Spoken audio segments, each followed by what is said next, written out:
guhdarên hêja qehwe û felsefe dest pê dike. Qehwa xwe bigirin û kerem kin sohbeta me.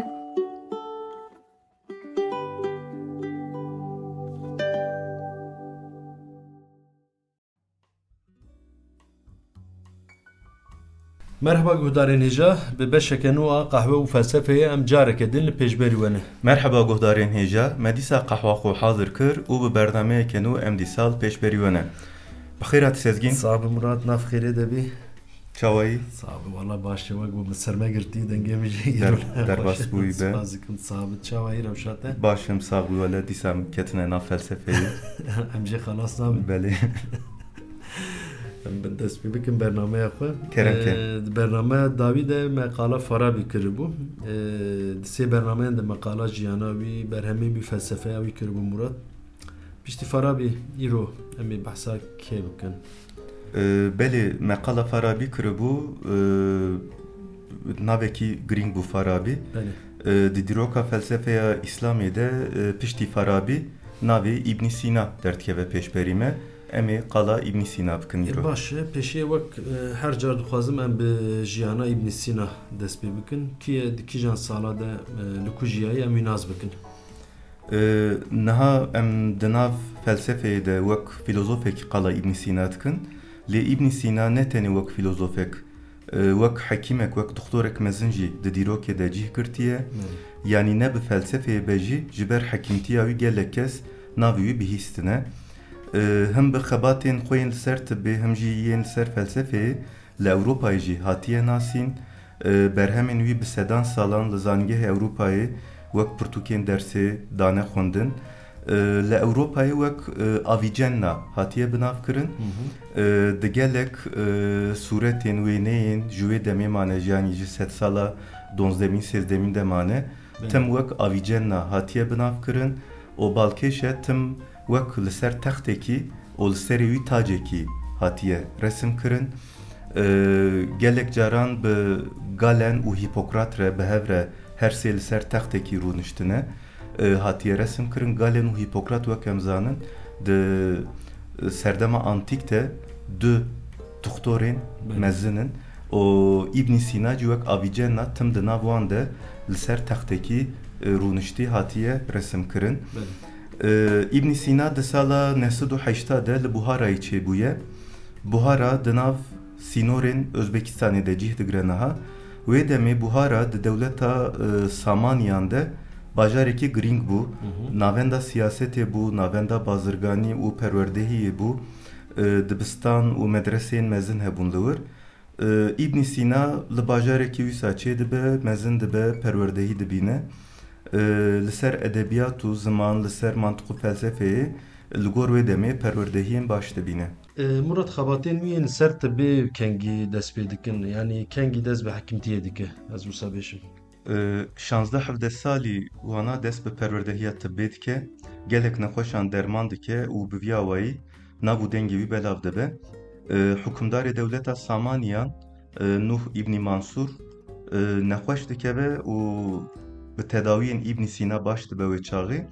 Ji ber vîya di nav qesra Samaniyan de giringiya wî, qîmeta wî zêde dibe. Hukmdar ji bo tedawiyê mukafateke mezin dide İbn Sîna. Çi ye ev mukafat? Destûr dide ku İbn Sîna karibe bikeve pirtûxaneya qesrê. Ev pirtûxane li gor dema xwe yek ji pirtûxaneyên herî dewlemend e. İbn Sîna li vir gelek berhemên girîng pêde dike, dixwîne û li ser lêkolînan dike. Piştî hilweşîna dewleta Samaniyan demekê li bajarê Hemedanê dimîne, dûre derbasê İsfahanê dibe. Ya li hinek ciyan dibêjin li Hemedanê di dewleta Bûyêhiyan de di nav karê dewletê de cih girtiye û wezîrtiya Şemsûddewle kiriye. Lê aras li ser viya min pir çavkanî nedît. Di sala 1370 de li bajarê Hemedanê miriye. Cihê mezelê wî diyar e, yanî gêştiye roja me ya? Belê mezelê wî gîştiye roja me. Li bajarê Hemedanê niha ji bo turîsta navendeke girîng e.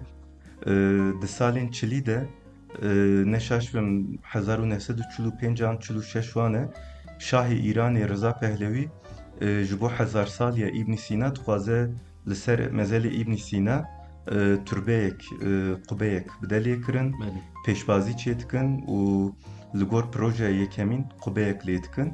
Wek min got li Îranê, li bajarê Hemedanê ciyeke navdar e. Em behsa berhemên wê bikin Murat. Kîjan berheman nivîsandine İbn Sîna dikarin navê çend berheman ji me re bibêjî? Helbet nav berhemên wî de berhemên tibbê û felsefeyê hene. El Kanûnî fî Tibb, Es Şifa, En Necat, El İşarat ve Tenbihat, Uyunul Hikme, Hay İbni Yakzan, Kitab-ül İnsaf, Danişname, Risale fil Hudud, Risale fil Mahiyat-ül Işq, dina berhemên wî de yên derdkevin pêşin. Lê a herî giring El Kanûnî fî Tibb û Es Şifa. Behsa tibbê dike xuyayê her du jî. Piştî jiyan û berhemên İbn Sîna îca dixwazim em hêdî bikevin nav felsefeya wî. Di bernameyê berê de meqala Farabî kiribû. Farabî û felsefeya Farabî li ser felsefeya İbn Sîna bandoreke çawa çêkiriye. An jî ez wilo bipirsim. Fikr û nêrînên Farabî di felsefeya Farabî de çawa derkeve pêşa me. Bandora Farabî li ser İbn Sîna. Belê. Yani sezgin te wir tiştek pirsî merakare di sê bername tenê li ser vê pirsê çêke. Tu mexsû pirsên dirêj de pirsî ji bo ez xeber bidim tu jî bi rehetî qehwa xwe vexwî ez te bi tundî şermezar dikim. Yani ne ew qasî dirêj û kurayê ama bi kurtazî jî dikare bersiv bide. Ha dirêj bibijî em ê bernameyê xwe zêde bikin em çi bikin? Li kahilaz dest pê bikim lê wê çawa bi kurtasî ben nizanim. Belê. Helbet bandora Farabî li ser İbn Sîna heye. Lê ji bo em qala vê bandorê bikin, ji bo em qala têkiliya di navbera felsefeyên Farabî û İbn Sîna bikin, gere em pêşî qala Aristoteles bikin. Çimkî bingeha felsefeya her duyan felsefeya Aristoteles e. Di felsefeya İslamê de jinû ve şîrovekirina Aristoteles di dîroka felsefeyê de wek veguherîneke mezin tê qebûl kirin. û di navenda vê veguherînê de du filozof cî digirin, Farabî û İbn Sîna. Gava berhemên Aristoteles bi rêya werger û tercümeyan dikîje erdnîgariya İslamê, ev berhem tenê nehatine neqil kirin. Di çarçoveya pirsgirêkên metafîzik û epistemolojîkên wê demê de jinû ve hatine şîrovekirin.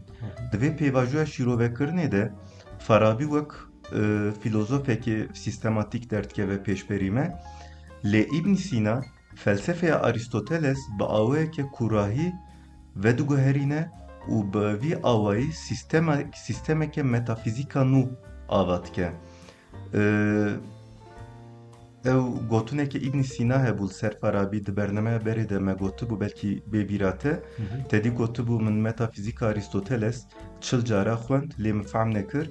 Piştî min şerha Farabîya li ser metafîzîkê xwend, ez gihîştim wateya berhemê. Ev gotin têkiliya di navbera felsefeya Farabî û İbn Sîna de rasterast derdixe pêşiya me. Ji du aliya ve giringe ev gotin, a ewilî em dibînin ku Farabî ji bo têgihîştina felsefeya Aristoteles otorîteyeke mezin bû. A duyemîn jî destpêka metafîzîka İbn Sîna şîrove û şerhên Farabî ne. Lê İbn Sîna mîrasa ku ji Aristoteles û Farabî wergirtiye hinek din jî pêş vedixe û metafîzîkeke sistematik bi pergal bi rêk û pêk ava dike. Ji xwe her du filozof cî yani Farabî û İbn Sîna wek şopînerên Aristoteles wek di nav ekola meşayiye de cî digirtin. Belê. Belê were ne ji di nav heman ekolê de ne û her du jî bingeha wan Aristoteles e. Eger ji aliyê armancê em di wan binêrin, Farabî dixwaze felsefe Aristoteles şîrove bike, sistematize bike û di felsefeya İslamê de rê li ber fehmkirina Aristoteles bike.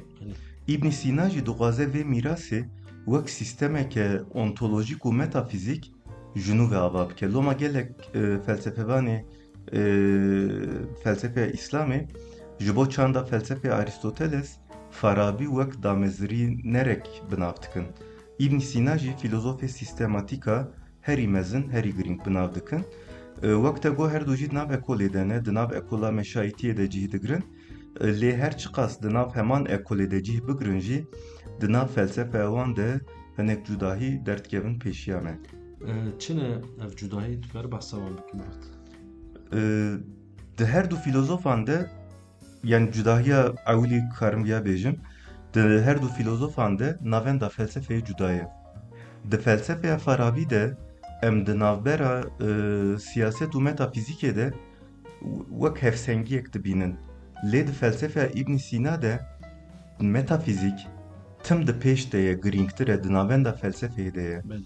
Dixwazim vêya hinek rave bikim, di felsefeya Farabî de di nav felsefeya siyasetê û metafîzîkê de têkiliyeke xurt heye.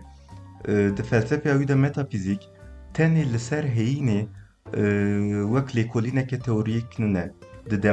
Di heman demê de bingeha fehamkirina pergala civakê ye. Farabî pergala civakê ya îdeal li ser pergala kozmosê ravetike. Li gor Farabî kozmos gerdûn çawa ku di nav hiyerarşiya aqilen datiye bicih kirin, divê civak jî xwedî hiyerarşiyeke wîsa be. Di felsefeya İbn Sîna de ev têkiliya di navbera siyaset û metafîzîkê bi temamî diguhere. Di felsefeya İbn Sîna de felsefeya siyasetê dîsa heye, lê navenda felsefeyê bi awayeke eşkere metafîzik e. Di berhema xwe ya bi navê Ez Şîfa de beşa herî mezin ji metafîzîkê re veqetandiye. Beşa herî mezin metafîzik e. Belê. Di vê beşê de İbn Sîna têgeha heyînê bi awayeke sîstematîk analîz dike. İbn Sîna mijara metafîzîkê wîsa diyar dike, dibêje mijara vê ilmê ji aliyê hebûnê ve heyîn û hebûn e. Ev nêrîn metafîzîkê ji nav sînorên kozmolojiyê û teolojiyê derdixe û metafîzîkê wek beşeke serbixwe, wek beşeke li ser heyînê disekine derdixe pêşiya me. Bi vî awayî di pergala İbn Sîna de metafîzik di lêkolîn û ravekirina felsefî de dibe qada herî bilind û herî diyarker. Di felsefeya Farabî û İbn Sîna de metafîzik çawa cih digire teqala vêya kir Murat, em dibînin got di felsefeya her du filozofan de cih û wateya metafîzik cuda ye. Belê.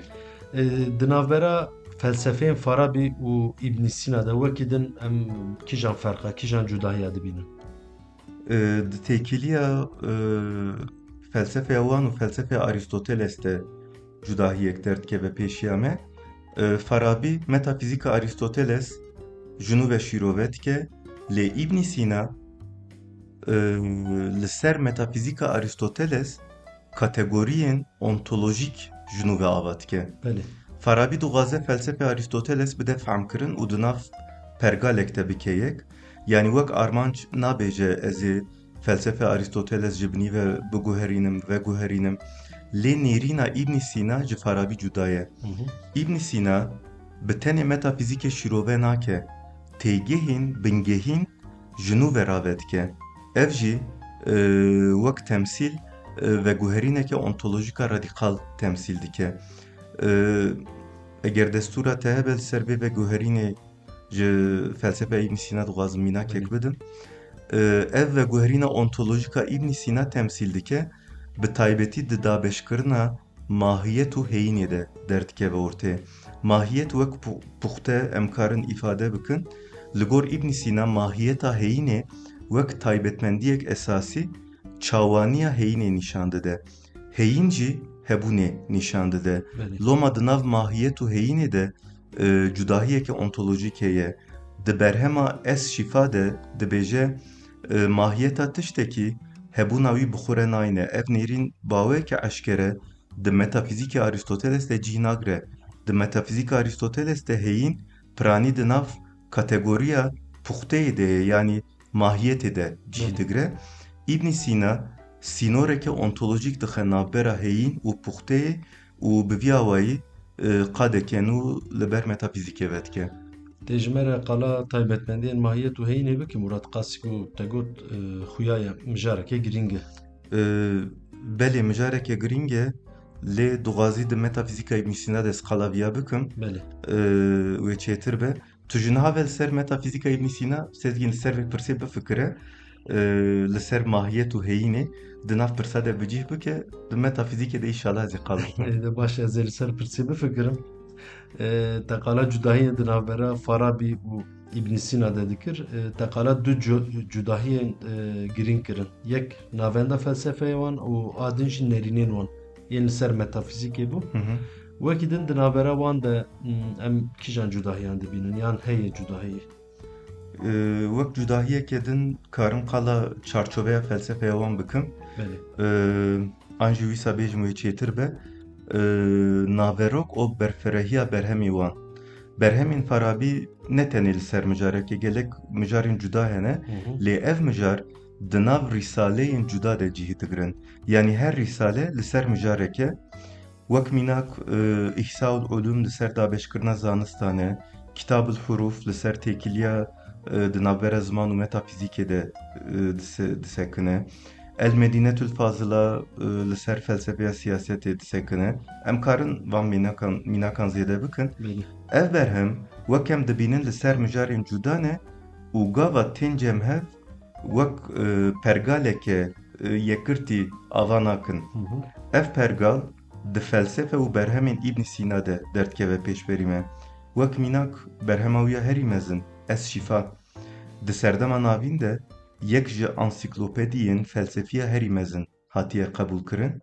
Ev berhem ji çar beşan pêktê mantık, an jî wek el mantık, felsefeya xwezayê, et tabiyat, zanistên matematîkê, riyaziyat û metafîzik, el ilahiyat. Yani ji van çar beşan pêktê lê ev her çar beş jî her çiqa wek beşin cuda bên dîtin jî di nav wan de têkiliyeke girêdayîneke xurteye oloma wek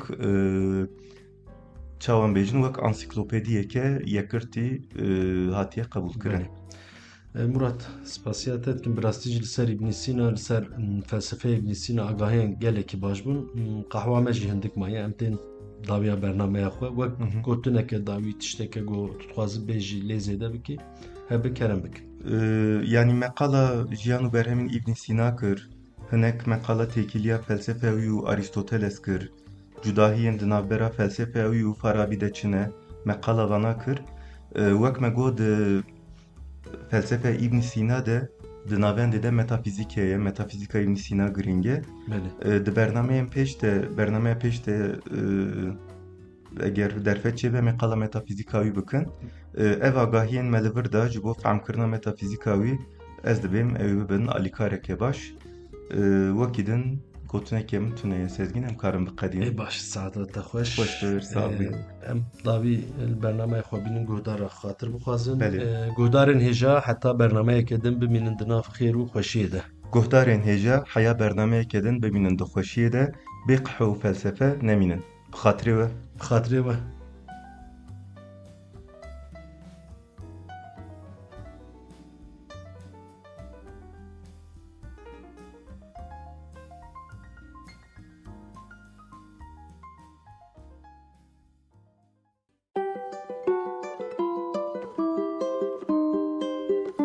Qehwe û felsefe.